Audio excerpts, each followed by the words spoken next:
Hello friends, આજે આપણે બનાવશું સુરતી લોચાની રેસિપી. સુરતી લોચો બનાવવા માટે આપણે અહીં 1 કપ જેટલી ચણાની દાળ લીધી છે.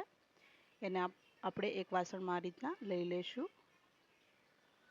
અને હવે આપણે 1/4 કપનો પણ અડધો કપ એટલી અડદની દાળ લીધી છે અને એ જ કપમાં આપણે અડધા કપ જેટલું ચોખા લીધા છે.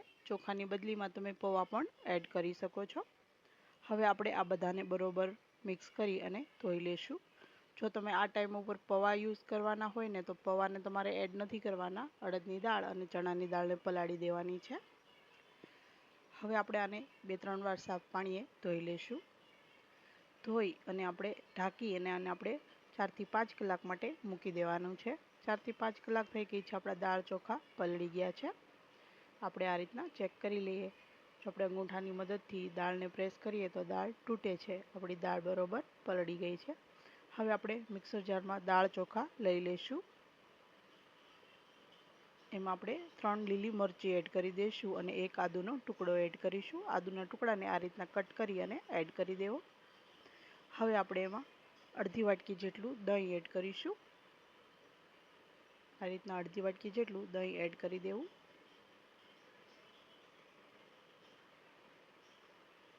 હવે આપણે આને ફાઇન પેસ્ટ પીસી લઈશું. આ રીતના આપણે એને એકદમ ફાઇન પીસી લેવાનું છે. આપણું બેટર છે તે તૈયાર થઈ ગયું છે. આપણે એક વાસણમાં એને લઈ લઈએ. આપણે કોઈ પણ ઢાંકણાવાળા ડબ્બામાં આને કાઢીને મૂકવું, કેમ કે આપણે આને ઓવરનાઇટ માટે ફર્મેન્ટેશન માટે મૂકવાના છીએ. આપણે એક વાસણમાં બંને બેટર કાઢી લીધા છે. આપણે 2 વાર બેટર પીસ્યા હતા એટલે 2 વાર આપણે થોડું દહીં યુઝ કર્યું છે. એમ કરીને આપણે 1 વાટકી જેટલું દહીં યુઝ કર્યું છે. હવે આપણે એમાં અડધા કપ જેટલું પાણી મિક્સ કરી અને બેટરને થોડું પતલું કરી અને આ રીતના ઢાંકીને ઓવરનાઇટ આપણે એને મૂકી દેવાનું છે. હવે આપણે લોચાનો મસાલો તૈયાર કરી લઈશું. 1 ચમચી જેટલું લાલ મરચું પાવડર, અડધી ચમચી જેવું સંચળ પાવડર, 1 ચમચી જેવો ચાટ મસાલો અને અડધી ચમચી જેવો ધાણા જીરું પાવડર એડ કરી બરોબર મિક્સ કરી લેવાનું છે. આપણે લોચાનો મસાલો છે તે તૈયાર થઈ ગયો છે. બીજા દિવસે સવારે આપણું બેટર છે તે આ રીતના આપણે આખી રાત મૂકી દીધું હતું તો આ ફોર્મમાં આવી ગયું છે. તમે જોઈ શકો છો ઉપરથી તેનો કલર છે તે ચેન્જ થઈ ગયો છે. આ રીતના મિક્સ કરશો તો નીચે આપણે જે પીસ્યું હતું ત્યારે જે કલર હતો એ કલર દેખાશે. હવે આપણે એમાં 1 ચમચી જેવું મીઠું, 1 ચમચી જેવી હળદર, 1 ચમચી જેવું હિંગ અને 1 ચમચી જેવું તેલ એડ કરી અને બરાબર બેટરને આપણે મિક્સ કરી લઈશું. આ રીતના બેટરને બરાબર મિક્સ કરી લેવું. હવે આપણે એક વાસણમાં એનો અડધું બેટર છે તે કાઢી લઈશું. હવે આપણે એમાં 1 ચમચી જેવો ખાવાનો સોડા એડ કરી અને ઉપર અડધા ગ્લાસ જેવું પાણી એડ કરી આ રીતના બેટરને એક જ ડાયરેક્શનમાં આપણે ફેટી લેવાનું છે. જેથી આપણી બેટર છે તે થોડું પતલું પણ થઈ જશે અને સોડા એડ કરવાથી તે એકદમ ફ્લફી થઈ જશે. આપણે અહીં અડધા ગ્લાસ જેટલું પાણીનો યુઝ કરીને આ રીતનું બેટર બનાવી લીધું છે. હવે આપણે લોચા સાથે ખાવા માટે ગ્રીન ચટણી પણ તૈયાર કરી લીધી છે.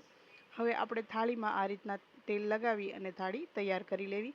થાળીમાં બેટર લગાવીને આપણે એને કડાઈમાં ગરમ પાણી મૂકી અને એમાં મૂકી દેવાનું છે. તમે ઢોકળિયાનો યુઝ કરતા હોય તો ઢોકળિયામાં ગરમ પાણી મૂકીને આ રીતના પ્લેટમાં તેલ લગાવી અને ખીરું એડ કરીને મૂકી દેવું. હવે આપણે આને આ રીતના ઢાંકી અને 15 મિનિટ માટે ચડવા દઈશું. 15 મિનિટ જેવો ટાઈમ થઈ ગયો છે. હવે આપણે આપણો લોચો છે તે ચેક કરી લઈએ. આપણો લોચો છે તે એકદમ ચડીને તૈયાર થઈ ગયો છે. તમે જોઈ શકો છો એકદમ સરસ આપણો લોચો છે તે તૈયાર થઈ ગયો છે. હવે આપણે એને એક પ્લેટમાં સર્વ કરી લઈશું. આ રીતના આપણે પ્લેટમાં એને સર્વ કરી લેવાનો છે. તમે જોઈ શકો છો એકદમ સોફ્ટ અને એકદમ પોચો જેવો આપણો લોચો છે તે બનીને તૈયાર થઈ ગયો છે. હવે આપણે આને થોડી કટ કરેલી ડુંગળી અને ઝીણી સેવ અને ગ્રીન ચટણી સાથે સર્વ કરી લઈશું. તો આ રીતના સન્ડેના દિવસે સવારે નાસ્તામાં સુરતી લોચો જરૂર બનાવવો. ખાવામાં ખૂબ જ મજા આવે છે અને ખૂબ જ ટેસ્ટી લાગે છે. તો એકવાર આ રેસિપી જરૂર ટ્રાય કરજો અને મને કોમેન્ટ કરજો કે તમને મારી આ રેસિપી કેવી લાગી. ફરી મળીશું આપણે આવા જ બીજા નવા વિડીયો સાથે. ત્યાં સુધી આવજો. અને જો મારી રેસિપી તમને પસંદ આવતી હોય તો મારી ચેનલને સબસ્ક્રાઈબ જરૂર કરજો.